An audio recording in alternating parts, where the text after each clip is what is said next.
네, 오늘은 3월 4일 목요일입니다. 본문은 시편 54편 1절에서 7절 말씀, 시편 54편 1절에서 7절의 말씀이 되겠습니다. 제가 읽겠습니다. 하나님이여, 주의 이름으로 나를 구원하시고 주의 힘으로 나를 변호하소서. 하나님이여, 내 기도를 들으시며 내 입의 말에 귀를 기울이소서. 낯선 자들이 일어나 나를 치고 포악한 자들이 나의 생명을 수색하며 하나님을 자기 앞에 두지 아니하였음이니이다. 하나님은 나를 돕는 이시며 주께서는 내 생명을 붙들어 주시는 이시니이다. 주께서는 내 원수에게 악으로 갚으시리니 주의 성실하심으로 그들을 멸하소서. 내가 낙헌제로 주께 제사하리이다. 여호와여, 주의 이름에 감사하오리니 주의 이름이 선하심이니이다. 참으로 주께서는 모든 환난에서 나를 건지시고 내 원수가 보응받는 것을 내 눈이 똑똑히 보게 하셨나이다. 아멘. 네, 오늘 본문은 이제 그 표제처럼 다윗이 마스길 인도자를 따라 현악에 맞춘 노래 10사람이 사울에게 이르러 말하기를 다윗이 우리가 있는 곳에 숨지 아니하였나이까 하던 때에, 이제 이게 배경이죠. 네. 이제 말씀으로는 이제 사무엘상 23장 20절 말씀이죠. 그를 왕의 손에 붙일 것이 우리의 일이니이다. 이게 이제 10사람들이 사울 왕한테 이제 다윗의 위치를 이제 고발하는 그 말씀입니다. 간단하게 배경을 조금만 더 얘기하면, 다윗이 이 그일라 사람들이 동족인데 이제 고통받고 있다는 얘기를 들었죠. 그 블레셋에 의해서. 그래서 본인도 지금 사울을 피해서 도망자 생활을 하고 있잖아요.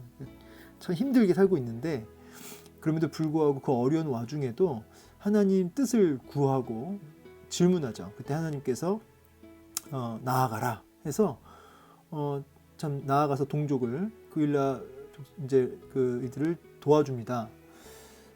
그래서 다윗이 블레셋 사람이 이제 그일라를 쳐서 이제 참 어렵게 할 때 다윗이 가서 블레셋 사람을 치고 그일라를 이제 구원하게 되죠. 하나님 명령이셨고 그 명령에 순종한 것이죠.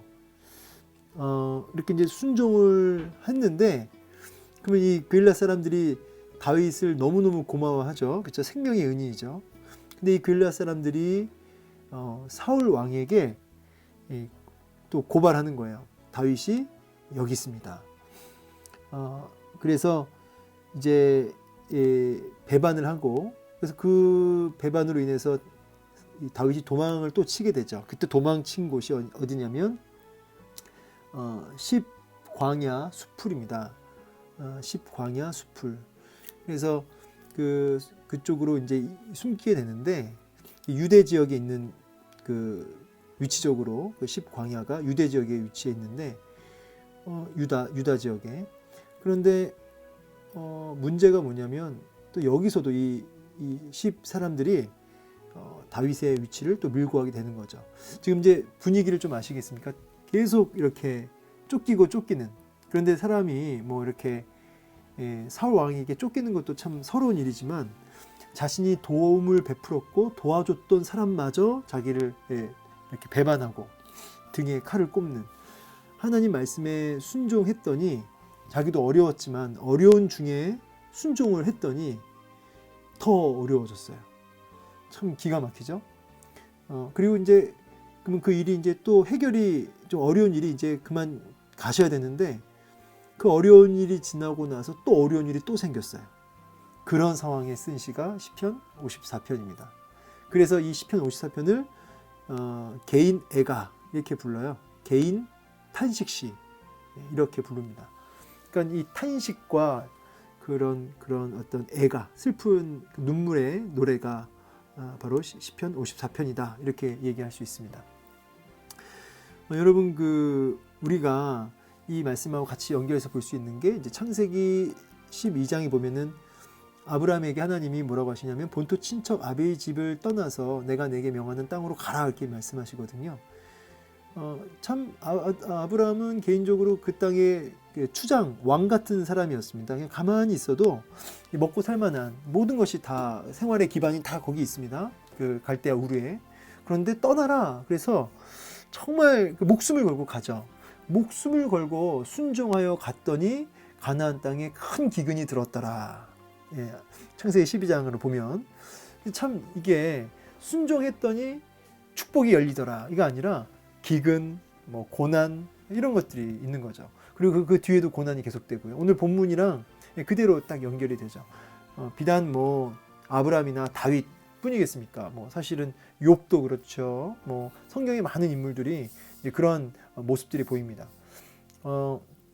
그런 이 여러 가지 그런 고난들에 대해서 우리는 뭐 이제 뭐 우리들의 죄 때문이냐, 하나님이 그 어떤 형벌이냐, 믿음이 없기 때문이냐, 자 이렇게 보면 안 되겠죠. 한쪽 측면으로만. 제가 한 번은 얘기한 적이 있는 것 같은데 어떤 고난이 왔을 때 뭐 이게 이제 뭐 사탄이 주는 공격일 수도 있고 하나님이 주시는 연단일 수 있고 내가 잘못해서 받는 이제 형벌, 어떤 징계의 의미가 있을 수 있다는 거죠. 그러니까 이걸 뭐 하나로만 보면 안 된다는 거예요. 이 고난을 하나로만 이렇게 한쪽 측면으로 보는 게 안 되죠. 이게 이런 다각적인 측면 속에서 고난이 와요. 자, 그럼 순종했으면 축복이 열리는 게 아니라 고난이 왔다는 거예요. 자, 이런 것들에 대해서 여러분 우리는 여기서 굳이 따지자면 연단의 측면으로 이해할 수 있겠죠. 연단, 아브라함을 아브라함으로 만들어 가시는, 욥을 귀로 들었던 하나님을 눈으로 보는 그런 하나님을 대면하는 욥으로 만들어 가시기 위해, 또 오늘 본문도 다윗을 정말 다윗으로 만들어 가시는 하나님의 손길, 그게 이제 순종한 자에게 따라오는 고난의 그 실체죠. 그래서 순종 가운데 따라오는 여러 가지 고난들은 연단의 의미고요. 이때 고난은 이제 하나님을 경험하고 깊이 체험하고 만날 수 있는 하나의 도구가 됩니다. 그래서 뭐 흔히들 뭐 자주 들으셨을 거예요. 변장하고 찾아온 축복, 그것의 또 다른 이름이 고난이다. 뭐 이런 말 들어보셨죠? 축복인데 변장을, 고난이라는 이름으로 변장을 해가지고 찾아온 거예요. 그래서 사실은 겉으로 봤을 땐 고난이지만 사실은 그 안에는 놀라운 축복으로 가득 차 있는 거죠. 그래서 순종함으로 참 당장은 좀 연단, 그러니까 고난이 왔지만 사실 그 안에는 하나님의 놀라운 축복과 어떤 하나님의 만지심, 하나님의 그 이끌어 가심이 있는 거죠. 그래서 뭐 큰 욕심 안 부리고 신앙생활 나름대로 하고 순종했는데도 연속적인 고난이 계속됐을 때 우리는 그 상황 자체를 다 이해할 수는 없어요. 그런데 다 설명할 수도 없고 이해할 수 없지만 신실하신 하나님, 그 선하신 하나님을 신뢰하며 이제 이해하고 가는 게 아니라 믿고 가는 거죠. 제가 여기 풋노트 달았지만 제가 오늘 순장 교육 때도 이 얘기를 했는데요. 이해하고 가는 게 아니라 믿고 가는, 신실하신 하나님을 믿고 가는 거죠. 여기 선하신 하나님, 성실하신 하나님, 그리고 권능 있으신 하나님, 그 힘을 의지하고 그 신실하신 하나님을, 성실하신 하나님을 믿고 가는 거죠. 환경은 이해가 안 돼요. 순종했는데 찾아오는 고난들은 납득이 안 돼요. 그러나 내 인생 전체를 들여다보시는 그 하나님을 신뢰하고 쉬운 길은 비록 안 주셨을지라도 최고의 것으로 이끌어 가시는 그 하나님을, 그 성실하시고 선하신 하나님을 믿고 가는 길이죠. 그게 성도의 삶입니다. 여러분 혹시 고난 중에 계세요? 뭐 물론 이게 막 다 섞여 있기도 합니다. 이게 막 다 완전히 딱딱 구별돼서 오는 경우도 있고 그렇지 않은 경우도 있는데요. 지금 여러분이 받는 고난을 이해가 안 되시는 고난들이 아마 대부분일 거예요. 그때 우리는 환경과 상황을 이해하려 들지 말고 신실하신 하나님을 믿고 가는 겁니다. 그때 뭐가 생기냐면 중요한 거, 그때 인내가 생기는 거죠. 여기서 말하는 인내는 그냥 이를 악물고 참는 인내가 아니라 소망, 그러니까 하나님을 향한, 신실하신 하나님을 향한 기대와 확신을 가진 그런 인내인 거죠. 그냥 쭉 꾹 참는 게 아니라 소망 속에 기대함과 기쁨 속에 그렇게 견디는 거죠. 신앙을 해서 버티기 이렇게도 얘기하거든요. 신앙생활을 버티기라. 자, 오늘 본문을 이제 읽어보죠. 하나님이여 주의 이름으로 나를 구원하시고 주의 힘으로 나를 변호하소서.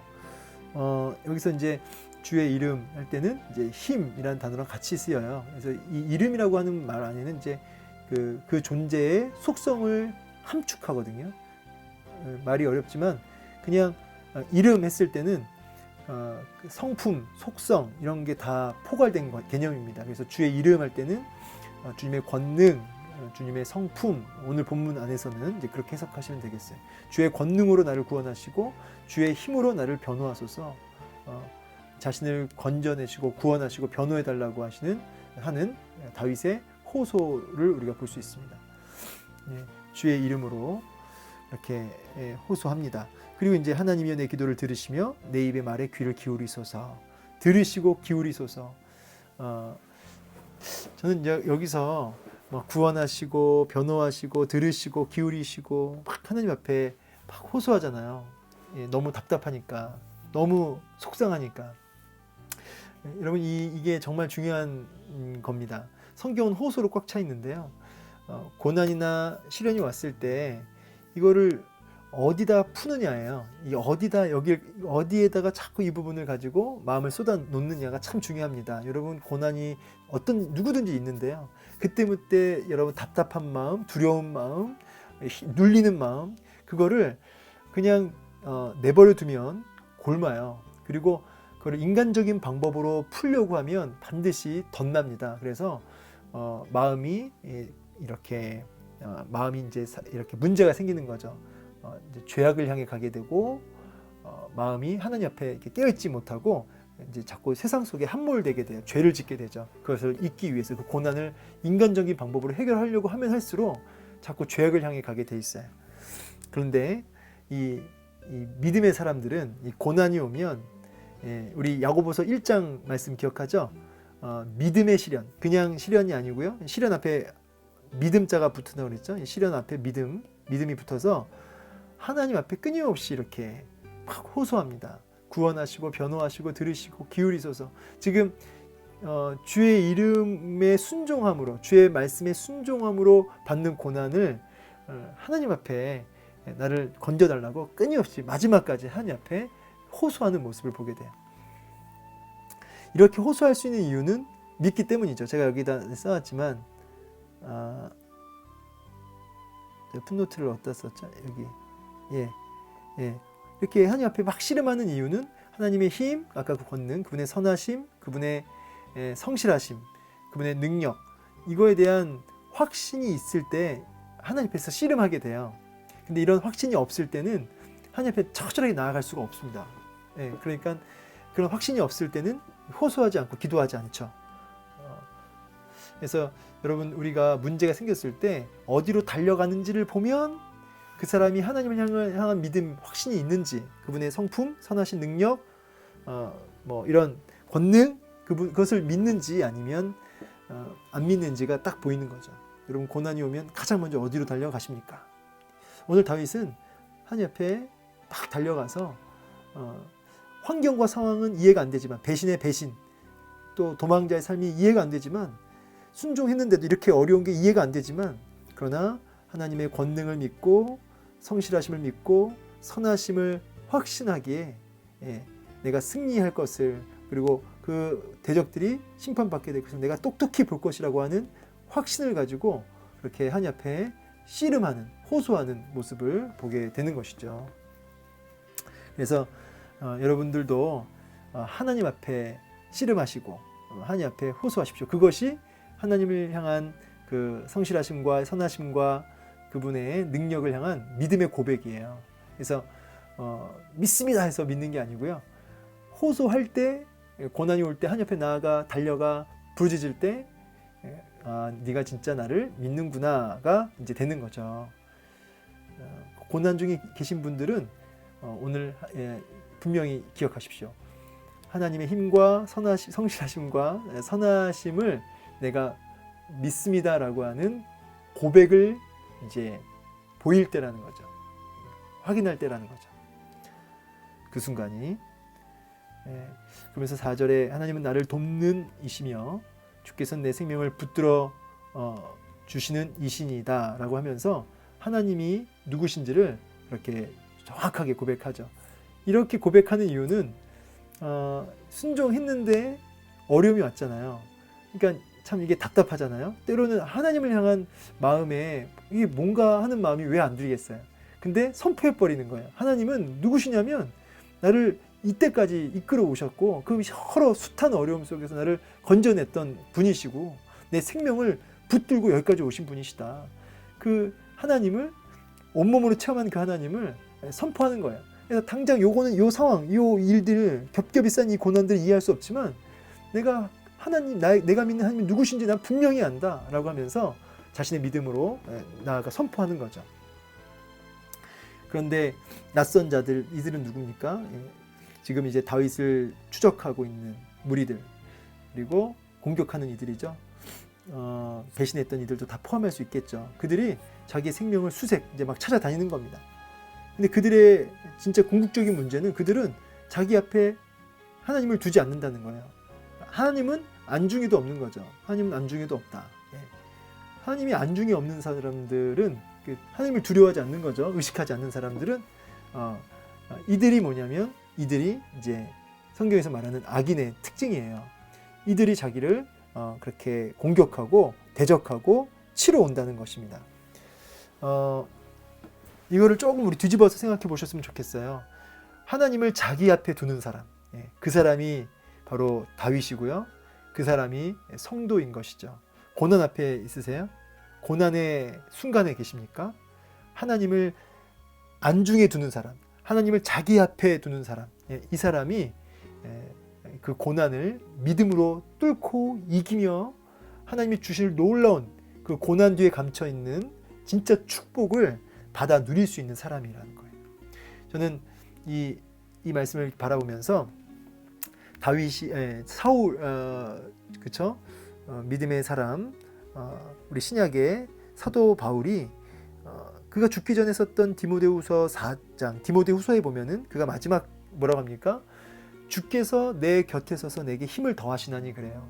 디모데후서 4장 그 이제 말미에 보면 그가 바울로서의 삶을 살았던 비결이 거기 다 있는 거죠. 항상 하나님을 자기 앞에 두고 살았기 때문에 그래요. 그래서 바울이 그 숱한 고난들을 이기며 살았던 비결, 하나님을 자기 앞에 두고 살았다. 근데 하나님을 자기 앞에 두지 않고 사람들은 포악을 행하고 그렇게 하나님의 백성을 대적하고 이렇게 하는 모습 보게 됩니다.